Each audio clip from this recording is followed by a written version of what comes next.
มื้อนี้ข้อยจะพามาตำกุ้งแบบบ้านๆบ้านนอกกินเนาะพวกเจ้าแซ่บๆตำกุ้งใส่มะกอก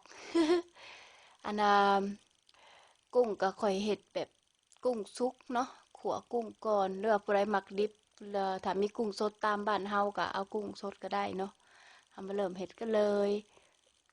หนึ่งก็คือขัวกุ้งนี่ประมาณ3 ขีดหรือว่า300 กรัมเด้อพวกเจ้า ข่อยเอากุ้งแช่แข็งมาละลายเนาะอันแล้วก็ให้มันเสด็จน้ำแล้วก็เอามาขั่วให้มันสุกๆเพราะว่ากุ้งเฮาอยู่ต่างประเทศมันแช่แข็งเฮาก็ต้องเฮ็ดให้มันสุกเนาะกินดิบบ่อยากคักปานใดนี่ขั่วพอสุกเด้ออย่าขั่วแห้งหลายพวกเจ้าหลังจากนั้นแล้วก็เอาใส่โครกใส่แป้งนัวใส่ข้าวคั่วแล้วก็หมักเพชรนี่ข่อยหมักเผ็ดพวกเจ้าก็จะใส่ตามข่อยเด้อ แล้วก็ต้มน้ำปลาแดกต้มน้ำปลาแดกนี่ข่อยใส่2 บวงก่อนบ่พอจึงซิมจึงปรุงอีกก็ได้แล้วก็บีบมะกอกข่อยบ่ค่อยสุกปานใดพวกเจ้าเอ้ยข่อยจะลองใส่จัก2 หมากบ่สมแล้วข่อยจะเติมมะนาวใส่แล้วก็ตำเนาะตำหยอกๆนะบางคนเขาก็มักแบบแหลกๆเนาะ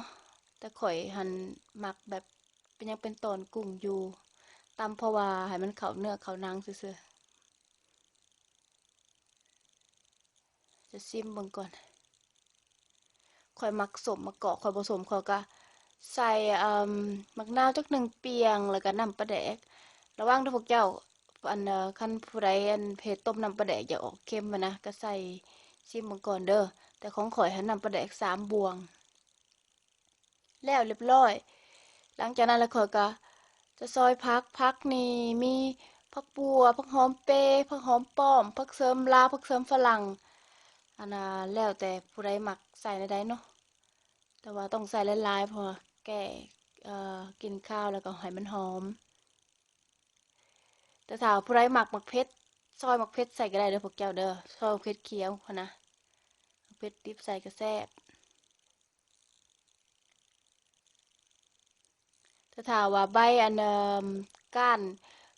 ผักเสริมหั้นนะมันใหญ่โพดนะมันแก่หลายพวกเจ้าก็เป็ดเอาใบมันนี่มันแข็งเวลาเฮาอันนะไปซอยใส่หลอกใส่ลาบมันนะเอาแต่ใบมันแล้วก็หัวบัวแดงนี่ประมาณหัว2 หัวน้อยนะ หลังจากนั้นแล้วก็มาใส่ผักนะแบ่งใส่ในเด้ออันพวกเจ้าบ่ต้องใส่เบิดเพราะว่าจะโหยหนามันนำแล้วก็ยอกจักหน่อยหนึงบ่ยอกหลายผักมันสิหยุบมันสิบ่งามเนาะแล้วบ่ได้ยากข้อยก็จะเตรียมซอยบัดนี้ แต่ตะกี้มักกินดิบเนาะแต่ว่าเดี๋ยวนี้ก็บ่กล้ากินปานใดล่ะขัวก็แซ่บพวกเจ้าเอ้ยเอาผักโหยหนากินกับผักมะเขือมะแข้ง ข้าวเหนียวโอ้ยคุยฮ้อนๆมาเด้อลองเด้อบ๊ายบาย